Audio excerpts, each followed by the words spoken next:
Ayo, Pittsburgh Comic Expert here, also known as PGH Comic Expert.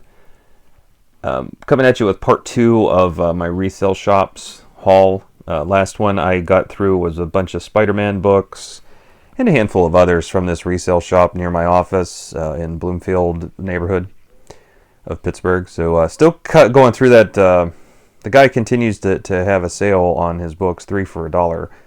So these hauls have been pretty inexpensive. I managed to pick up 2 of these, so I'm going to be looking to probably offload one of them. This is the free comic book day of Walking Dead. Pretty cool governor on the cover with Michonne and her, I believe that is Michonne, Tyrese, and Morgan. Or that could be Michonne and her pets before they were her pets. I don't know. I've never actually read this one, but they look awfully similar to being drawn to Tyrese and Morgan, but I may be wrong. Like I said, I don't recall it's been so long since I've read anything of the early Walking Deads that I don't recall if they ever showed Michonne's boyfriend and friend before she cut off their arms in Jaws. So anyway, yeah, there's 2 of those.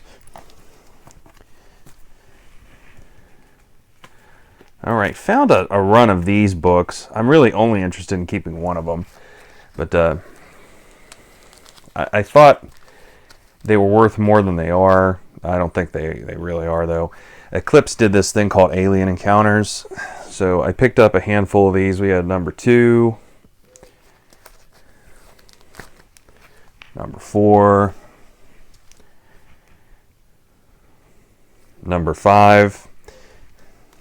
Has a nip slip on the cover. That's kind of funny. That would have never gone up on the newsstand. Number 6. And the only one that I'm actually interested in keeping because I really like the cover, but I don't really care for the story too much, is number 7. That's probably the best cover out of that whole lot. So I'll be all of those but number 7 are up for grabs. If anybody wants to trade or has an affinity for Alien Encounters. Okay, somebody left a chunk of Teen Titans there, and I ran out of bags and boards, but I'll put these up as we come to a screeching halt here. 1, 2, 3, 5, and 6 sounds like the combination an idiot would use on his luggage. I know it was 1, 2, 3, 4, 5, but hey, I'm missing number 4. Yeah, so those are all the New 52 Teen Titans. I don't have an interest in keeping New 52 books, so those will be up for sale here on eBay pretty soon, unless somebody wants them. Not a lot of these, were 3 for $1, so don't really have an interest in keeping them. But I think I could flip them on eBay for just a little profit anyway. I know that first one is a second print.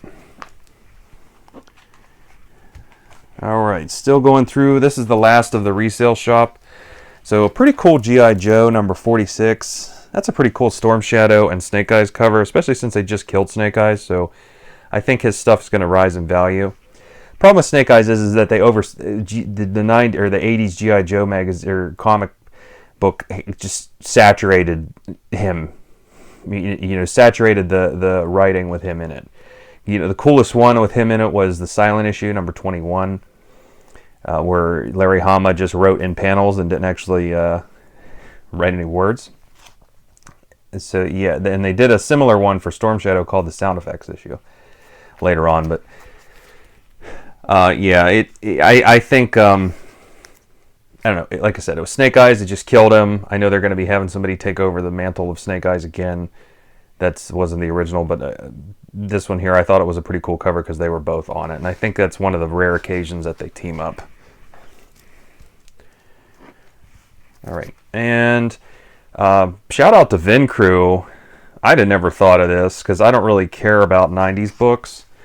But Vin Crew pointed out to me that the Dumas family that they just announced on Gotham is apparently related to Jean-Paul Valley. So there is his first appearance as Azrael. And that was at the resale shop. It was $5 for all 4 of these. And that's the entire Sword of Azrael run. So I just rebagged and rebag these. I'll probably put them on eBay. I don't have an interest in 90s Batman at all. I have my eBay handle, I have probably, I don't know, 50, 60 90s Batman books up for sale. I only really care about Batman pre-91 and a handful of later stuff like Hush and, the Red Hood story. But yeah, these, again, they were cheap.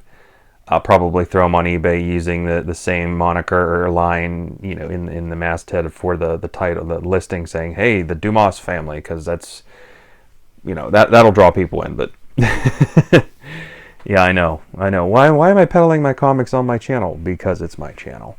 Anyway, yeah, so that's first appearance of Azrael. That's the Sword of Azrael story and completion. Anyway. Screeching halt. I kind of lost my train of thought with this one because I just went on a rant about 90s Batman comics. So anyway, that's it for the resale shop in Bloomfield. I went to another resale shop called The Exchange. Those of us in Pittsburgh are familiar with The Exchange. They've been around forever. They used to be the Record Exchange, but now they sell CDs, music, video games, all kinds of stuff. So anyway, again, found an Ultimate X-Men. Once again, I don't care about the Ultimate lines, but I do buy them if I like the cover. And I thought that was a pretty cool cover, and I picked that one up. Most of you, if you've watched my Vault video, you know that I'm a huge fan of Jeff Smith. So I saw a Bone number 9 from Image. I picked it up. That's a pretty cool cover. Here's an interesting one. Again, it's a later, early 94, so almost mid-90s book. I don't know.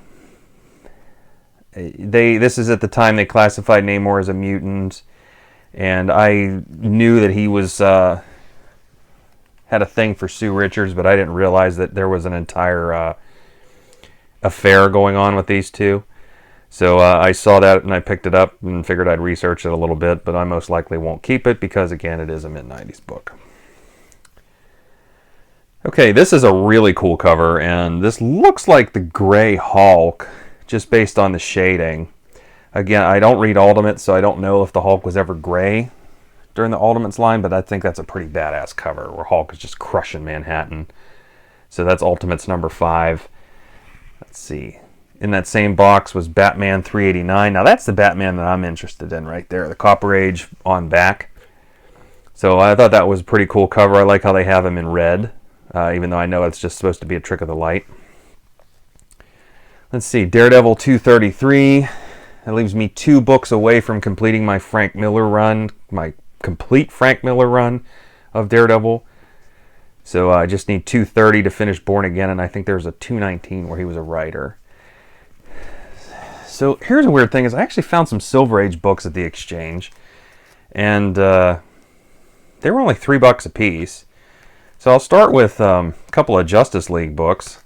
Found a Justice League number 62. That's a Silver Age 12 center. It's in okay shape. I mean, it's got some spine issues. They had it bent into the pegboard on the wall. I yelled at them for that. Literally yelled at them. I said, you guys need to take all those comics off the wall now. I was like, those ones you're lucky aren't worth anything. But now this one here that could have some potential is not worth anything either because you had it bent into place.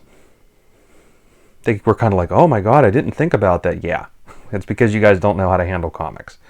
But they did take kindly to that, and they did start taking the books down. So, hey, maybe I made an impact. Anyway, I was able to flatten this one out a little bit, but it still has the spine ticks as a result of being bent. Plus, I'm sure somebody read it too, so I'm not that, not going to fool myself into thinking that it never was read. This one here has a bit of a water stain on it, but I thought it was a cool cover. That's a Justice League number 64. So it's got a bit of a water stain here, but it's The Return of the Red Tornado. I thought that was a cool cover. And then the last book I have for this haul that I found at that same store, which I didn't realize, I didn't notice the stain on it because the price tag was over it, but I peeled it off and noticed it, is Green Lantern number 60. That's a 12 center too. And I thought that was a pretty cool cover. I think the detail in Hal Jordan's face and his expression in there, I thought that was pretty awesome. And for $3, I'm not going to walk away from a 12-cent Green Lantern book. I don't even like the Green Lantern that much. But again, $3 for a 12-center that's not in that terrible shape, with the exception, it looks like somebody got a little coffee on it, but doesn't bleed through the cover or anything. You know, I couldn't beat it. Couldn't pass it up. So, okay, folks, that's part 2. Appreciate you staying tuned and subscribing. I do have some eBay auctions coming in next week.